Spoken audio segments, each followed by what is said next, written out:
Back in 2013, Frozen caught us all a little off guard. This was Disney sans Pixar, had an ice princess, a silly snowman character, and expectations were pretty low. That original was a surprise hit.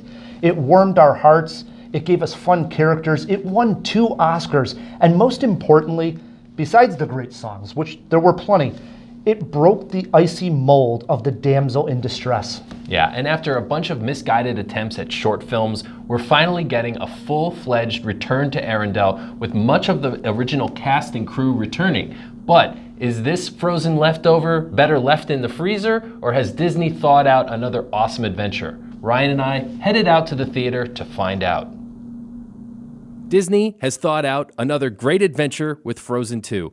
It's a true musical that would be worthy of a Broadway stage, which is rare in a sequel. The music and the visuals were dazzling. Truly, the animation is a sight to behold. The story is not without its flaws, but the characters, sights, and sounds largely make that forgivable.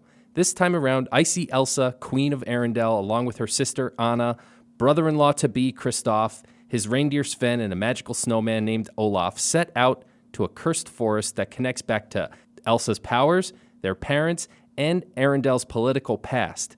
Although the movie fails to have quite the breakout number as the Oscar-winning Let It Go, it does have several memorable songs, including the one that tries the hardest to reach that high into the unknown, which I found to be an earworm in its own right, as well as a very memorable number from Kristoff that can only be described as a power ballad that provided the most humorous moments of the movie. Speaking of humor, right, Olaf the Snowman, who could have easily been a Jar Jar Binks here, is actually used quite well to pull at our heartstrings in a moment that, while I knew as an adult would be addressed later in the story, had me choked up nonetheless and reminded me of Inside Out in that regard. It was quite effective, and I have to issue a slight warning to parents of sensitive children to be prepared for this moment in the cave with Olaf and Anna. Let's just suffice it to say here that this is a Disney movie, and I think children will leave the movie very happy.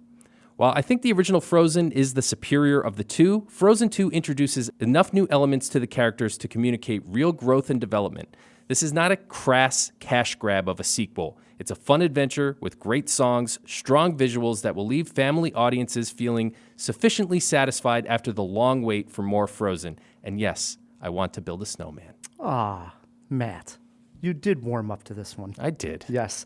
I liked it. So unlike, and then we talked about this briefly when we went Eye for an Eye last week, unlike a lot of parents out there who have kids that saw Frozen and sort of got stuck in a Frozen craze for a couple of years this lasted, I've only seen the original film one time in the theater when that came out. Yeah. And I don't remember. These characters to me aren't nearly as memorable and fresh as you are. In fact, I couldn't remember like Olaf's voice, like... Oh, Josh Gad, what a great voice performance. I know, I couldn't remember. When it all came on, I was like, oh, right, this is great. I like Olaf again. But going into it, I just wasn't as fresh, wasn't as prepared if I was going to like it. I agree with you that it was a good adventure feeling.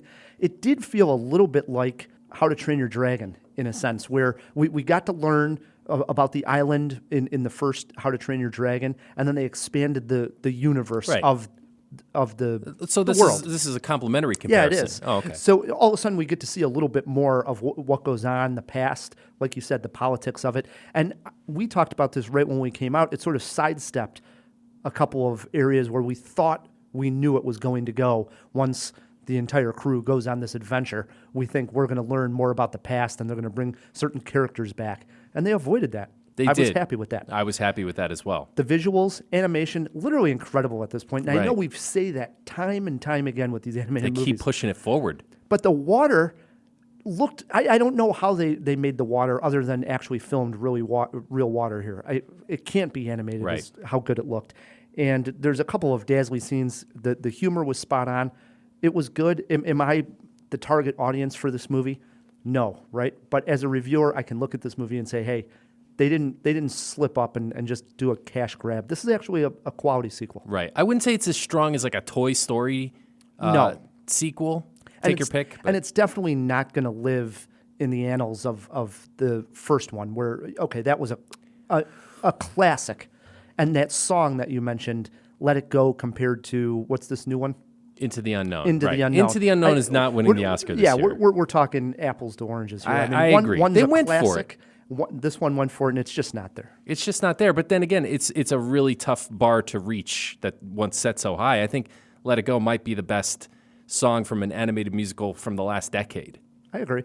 So, I mean, it's going to be tough to get there again. They went for it. You got to give them props for at least trying. And Into the Unknown is okay. It's a pretty decent song, but I really think you got to give it to that number that Christophe sings. I agree. One of the best parts, because it's almost an 80s ballad, yeah. and just the animation that they used, the way he's singing. At one point he's singing, and it looks like he's talking into a microphone when it's actually just like a pine cone. But the whole imagery of the thing was hilarious. Right. And I like how they expand on Elsa's power set a little bit. Listen, make no mistake. She's a true hero to millions of not just little girls, but little kids all over the world. My own son found her absolutely irresistible as a hero back in the day when Frozen first came out. And I think they give her enough weight and this is right in the trailer, no spoiler here. She meets like an underwater horse at one point, and that becomes sort of a companion and with great imagery. These are things that are going to sell 1 million toys. Take that for what it's worth, whatever you think of it. But I think it may just kind of be there in the annals of the original as well. I wouldn't go that high, but breaking it down a little bit further, a highlight I did want to mention was this seahorse. The animation they used here of at times the horse is frozen, at times it's like liquid water, literally magical. I couldn't believe it was just a joy to behold on screen. We saw this in the IMAX presentation. Unbelievable. It was great. Spectacular. It really was. Any moment you wanted to highlight? Well, I mean, you sort of mentioned it too. There's just this sweeping shot in the beginning of Arendelle, which is a picturesque sort of Scandinavian fjord village. And they show the water, and the sun is glistening off the ocean. And like you said, man, it just looks photorealistic. I can't believe it.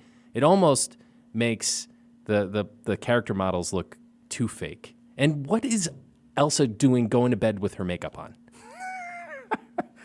Yeah. Does she ever take that off? I don't know. It's just tattooed on? We, Right. So they're going to bed, and here she's got this deep purple eyeshadow. Come on, wash your face. that ruined it for me. You're right. It totally took me out of the movie for a little while. What is she doing with makeup on in the bed? Yeah, right? Come on. Good stuff. How about a movie poster quote here, Matt? Here come more ice puns, guys. Frozen 2 crystallizes another fun, frosty adventure.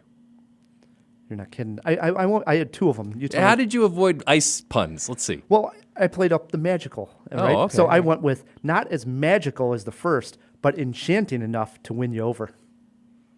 Yeah, I think mine's better. And the other one I went with, I was trying to go with... Well, you have two? Yeah, well... Come on, man. The idea that there is a moment in here where kids may, really cry, and have a moment.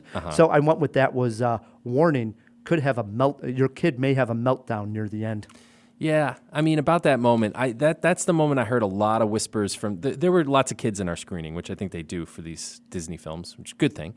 And I heard a lot of like, what's going on, mommy? So yeah, I think it's fair to say be prepared for that moment. There you go. How many Jaws, Matt K? This is a 3-Jaw movie. I had fun with it. Right with you. 3 Jaws. Yeah, 3 out of 4. Go see it. There you go. 3 Jaws for Frozen 2. If you see Frozen 2, you agree, disagree, anything, write us feedback at CinemaJaw.com, or you can always shoot us a tweet at CinemaJaw, and we'll retweet it. As always. As Yes. always. Get the If you enjoyed discussion this going. review, click subscribe. If you enjoyed this review, click subscribe. And while you're at it, hit the post notifications as well so you don't miss a single video from CinemaJaw. See you next week. Thanks.